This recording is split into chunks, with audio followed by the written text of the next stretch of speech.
What's up mga kabuhok? My name is Balbon and welcome back sa ating Facebook. Yan, meron na naman tayong isang simple tips na ipapakita. Ito po ang Rapid Neo. Ito po ang classic helmet ng Arai, classic look na full face. Yan, so wala siya mga bends sa ibabaw, dito lang yung kanyang bends. And then, kung mapapansin nyo po, hindi ko katulad ng mga RX-7X ang Rapid Neo. Ito po, mayroon dalawang tornilyo dito na kailangan yung tanggalin para mapalitan natin ng what you call that? Lens. Yan. Tapos pala, paliwanag ko na rin, since nandito na, paliwanag natin yung flat lens at saka yung isang klase ng Bass B, yung stock ng RX-7X.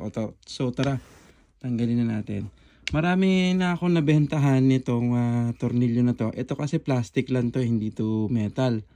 So plastic lang siya, madali siya masira. Meron talaga nabibili or meron si Arai na specific na tools para magtanggal nito.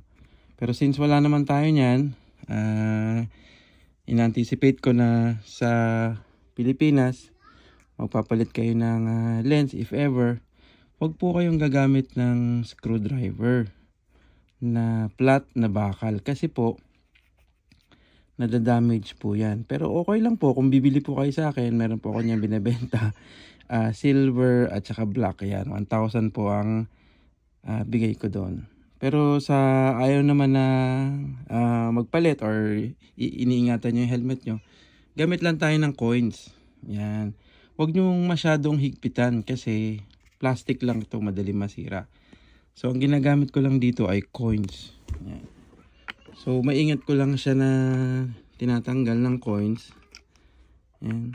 Hindi ko siya ganong minamadali. Basta, ano lang, swabe lang. Swabe lang ang pagtanggal natin. Oh. Tingnan nyo po.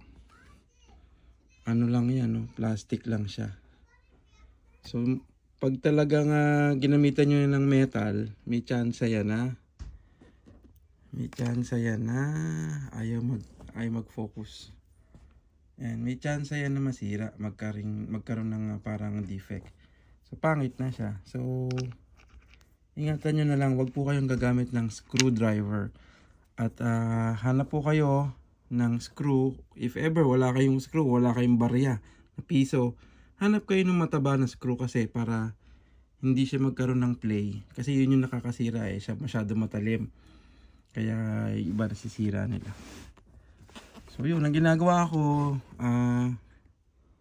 dinidiinan ko patulak. Then, slowly mo lang siyang gaganunin. Para hindi magkaroon ng marks.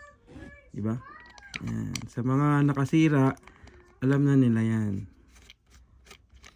Na nasira nila dahil paggamit ng screwdriver. Yan. Ako ginagamit ko lang piso. Siyempre hanap tayo nung available sa paligid. Wala kasing wala kasing binibenta or magkano din yun, bibili ka pa ba ng ganang tools para dito lang. So yan, natanggalan natin yung nakadikit. Bakit nakadikit? Yun. So yun lang po ang pagtanggal ng Rapid Neo. Atras natin ng konti. Yun pong iba, sa first time na magtatanggal, ang gawin nyo po one at a time. Tanggalin nyo ito isa, ikabit nyo dun sa ipapalit nyo na lens, then yung isa din. Kasi minsan, pag hindi kayo pamilyar, wala na. Pag naghalo-halo na tong dalawa, hindi mo na maintindihan kung paano mo siya ikakabit. Unless na iiwanan mo yung isa, at least meron kang guide. So yun, yan. Sabi ko nga pala, ipapakita ko pala yung pagkakaiba ng flat lens.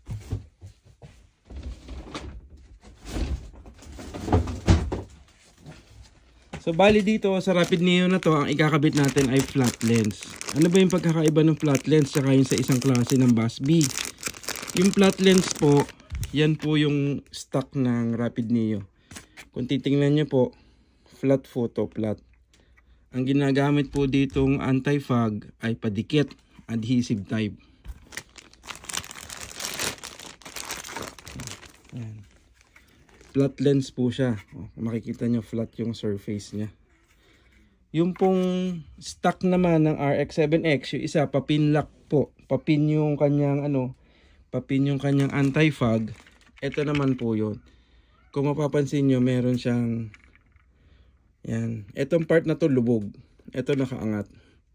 So yun po yung pagkakaiba ng flat lens at saka nung isang klase ng anti-fog. Ng pin lock. So kung titingnan nyo po ha, same lang sila na aray, pero ito yung stock ng RX7X.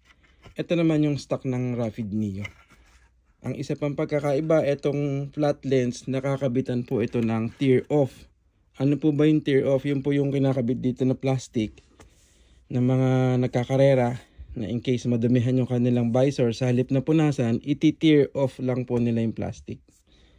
Yan, yung sa Rapid Neo meron ganito. Kung kayo nangangarera, advisable ito. Pero kung gagamitin nyo naman pang touring or pang street use, ito lang gamitin nyo. Kasi yung anti-fog nito, pwede mo pang malinis, ma-reuse. Unlike dito, pag kinabit mo na yung anti-fog niya na nabibili, na padikit, baka hindi na dumikit ulit sa susunod. Yun, nandito na rin tayo. Pag-aralan na rin natin. Marami kasing nagkakamali na yung stock lens. Assuming ito kasi yung stock ng ganito yung stock ng RX7X.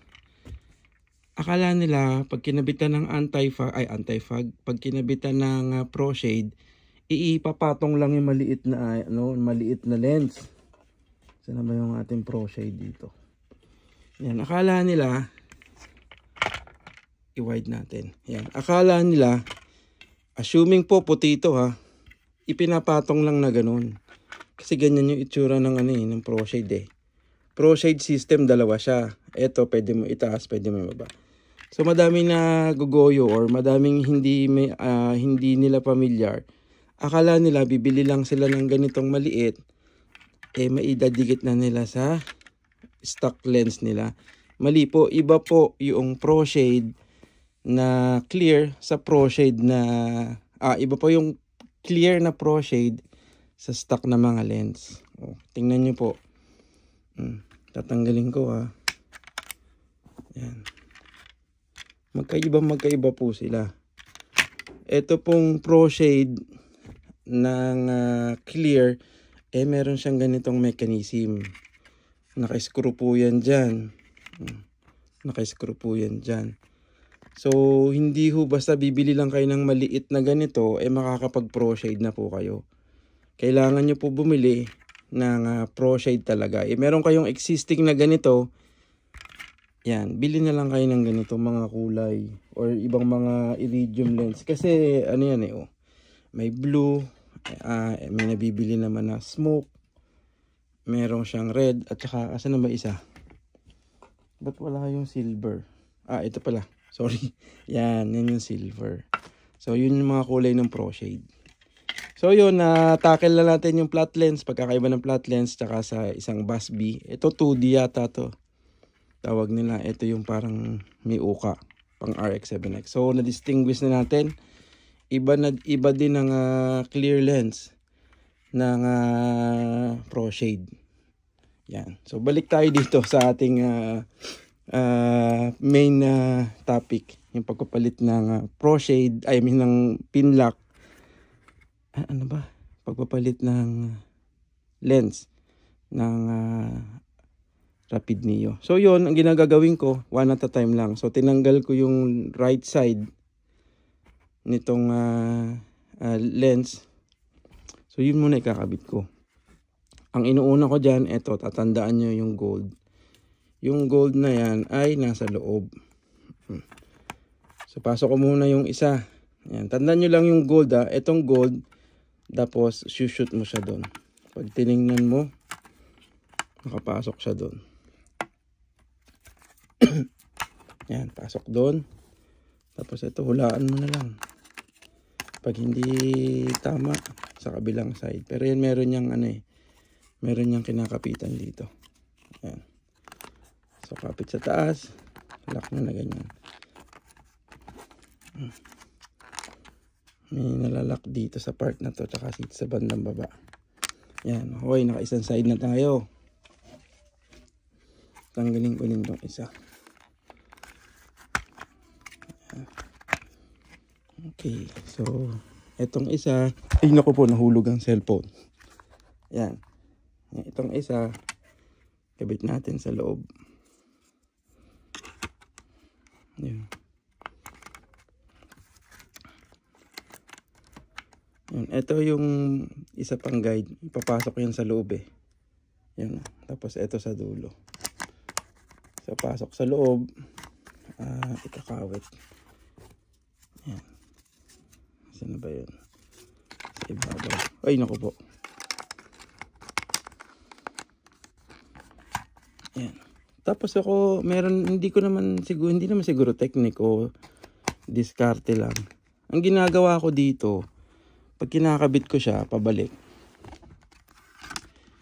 Hindi ko muna siya hinihigpitan, lahat. So, one at a time lang ako naghihigpit. So, lalagay ko muna yung tornilyo dito.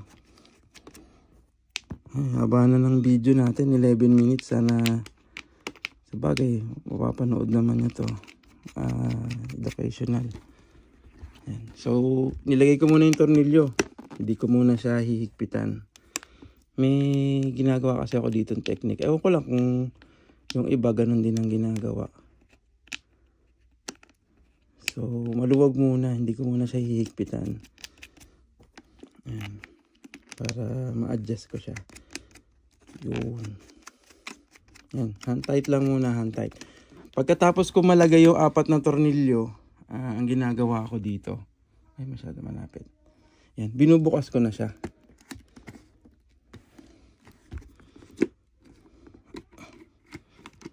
Ayan, binubukas ko siya. Now, pwede mo siyang iusog na ganito. Iusog mo ng konti.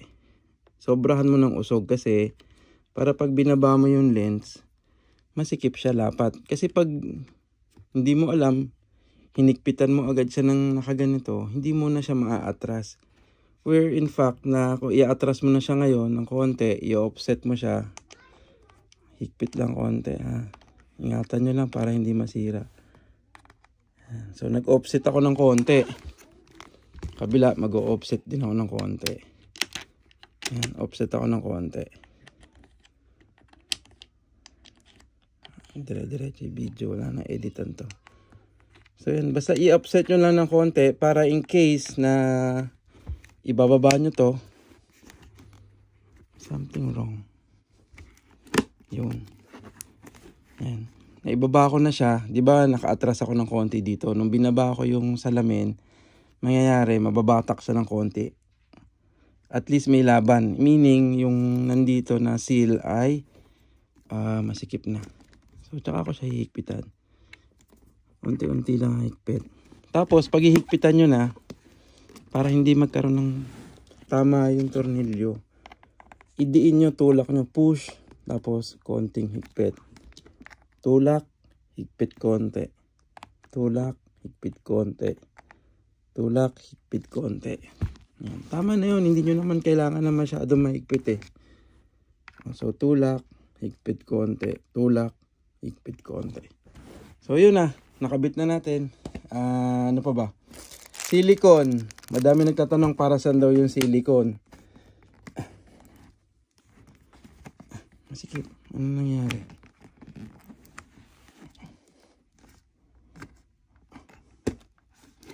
Yan. Hindi ko alam. Actually, marami din nagtatanong tungkol dito. Kung ikaw mga ngarera, sasadyain mo siyang ilak. Kasi mga ngarera ka nga para hindi tumaas yung visor. Pero pag daily use lang, kinakawit ko lang ito. Hinahata ko lang na pag ganito.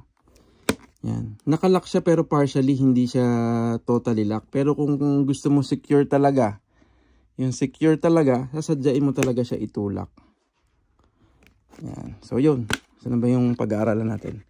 Kung mapapansin nyo, lahat ng helmet nyo na aray, merong ganito, may rubber part.